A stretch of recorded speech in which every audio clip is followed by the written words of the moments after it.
Have you noticed that common ground has sort of become significantly less common? Let me paint a picture with this example.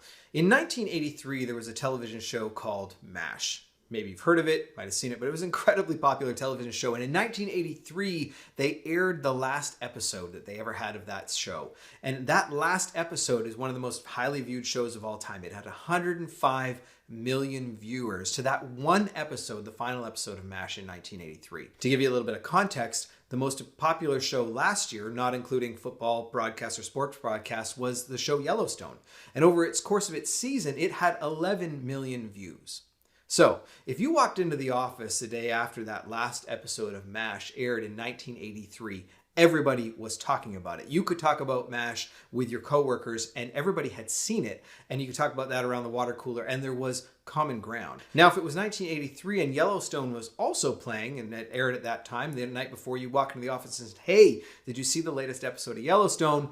Nobody'd seen it because it was like less than 10% of the people that had seen MASH. The chances of other people in your office having seen Yellowstone was significantly less. And I've lived this out in very real examples in my office, and the team that I work with will come in after the weekend and say, "Hey, what'd you watch over the weekend?" Or, what are you watching now? And it's interesting. We're not a big team, but we all are watching different things. Maybe we've seen it, maybe we haven't, but the odds of us all having seen the same thing over any one weekend is incredibly low. I find that never happens. And this doesn't just happen with TV shows. This happens with the music that we listen to, the books that you read, maybe the hobbies or interests that you're focused in. There's such this sort of wide variety of information and entertainment available to us. We experience different things. I don't listen to the same music that you do. You and I, the odds of us reading the same books are become significantly lower. And this really matters when we read John Maxwell's book, Everyone Communicates, Few Connect. He has this chapter in there where he says, communicators connect on common ground. And we need common ground to sort of help bridge that gap, to open those doors of communication.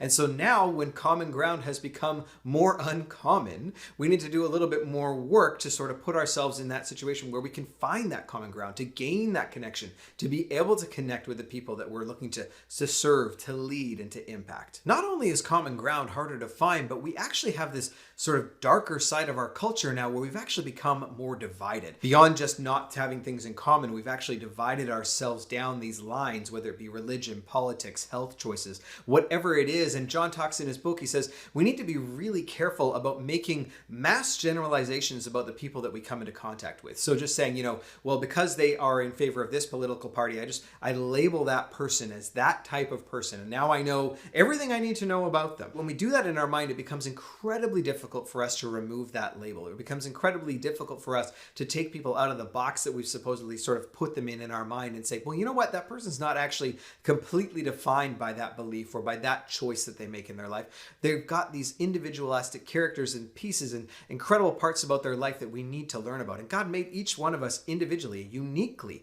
and he wants us to be able to serve him and serve his purpose. And we all have this unique purpose that God's calling us towards. And I find that incredibly fascinating. And so John says, we've got to be able to step back, learn how to stop making generalizations, learn how to stop labeling people, and learn to observe people for who God made them to be and who they're becoming. Allow people to change, right? We label people based on maybe a past decision, but people make changes in their lives. They change their hopes and dreams. They change what it is that God's given them to pursue. Things change. People change over time. And we need to be able to observe people to be able to properly learn how to find common ground. So let's say that you and I can do that. You and I can take the deliberate steps and actions and learning to stop making generalizations, stop labeling people. And now we want to go and we want to learn how to find common ground. How do we do that? John makes a number of recommendations in this chapter. I'd highly recommend that you read it. But for today, I just want to point out my top 3. So the first recommendation that I want to point out is to be available. And I want to point this one out because I have to point it out to myself. This is an area where I always have to be conscious and present and continue to work on. Basically, the only opportunity that I'm going to have to connect with people is when I can make myself available to connect with people. And there's always something else to be done. I don't know if you would agree with me, but there's always something for me to read. There's always a spreadsheet for me to fix. There's always something I need to do on a computer somewhere. But the reality is that's not where I connect with people. I connect with people by being up, out, and available. Whether that be at time at home with my family and my kids, or when I'm in the office and supporting the team, I actually need to be connecting, serving, and uplifting those people. It's the most important thing that I can do at almost any given moment in the day. So I have to make myself available. I have to make that choice to intentionally be available, to be able to connect. And being available and being fully present leads us right into our second recommendation, which is to listen. In James 1 verse 19, it says, everyone should be quick to listen, slow to speak, and slow to become angry. I think God's word is pretty clear. He wants us to be connecting with other people. And by doing that, we are quick to listen. We have 2 ears and 1 mouth for a reason, right? Slow to speak and slow to become angry. We're supposed to listen much more than we're supposed to speak. And when that's how we can find common ground, when we're fully present, fully engaged. The great thing about listening and engaged listening is that we have to take our eyes off ourselves and engage with the person that we're connecting with. It's a deliberate practice effort. It doesn't just come naturally. We get to learn how to do this, but we get that opportunity to listen to other people. And the third recommendation that I want to draw your attention to is to ask questions. John talks about the TV host Larry King in his book. He conducted thousands of interviews over the years, and he had one question that was his absolute favorite question. He believed it was the best question of all time. And that question is, why?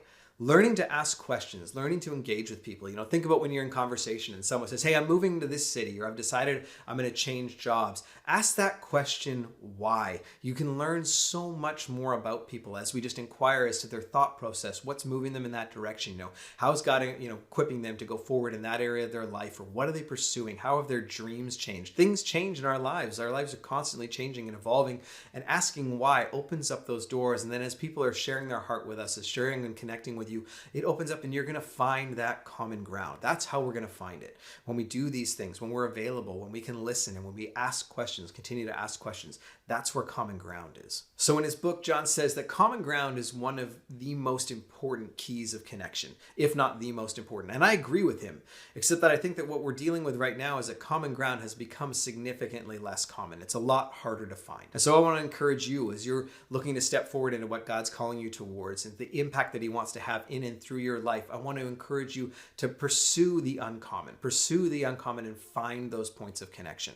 Is it going to be easy? No, but you and I didn't sign up for easy. We signed up for worth it. It's all going to be worth it. So I hope that you have an absolutely blessed rest of your day. I'm so excited about the journey that you're on right now, and I look forward to connecting with you again next week.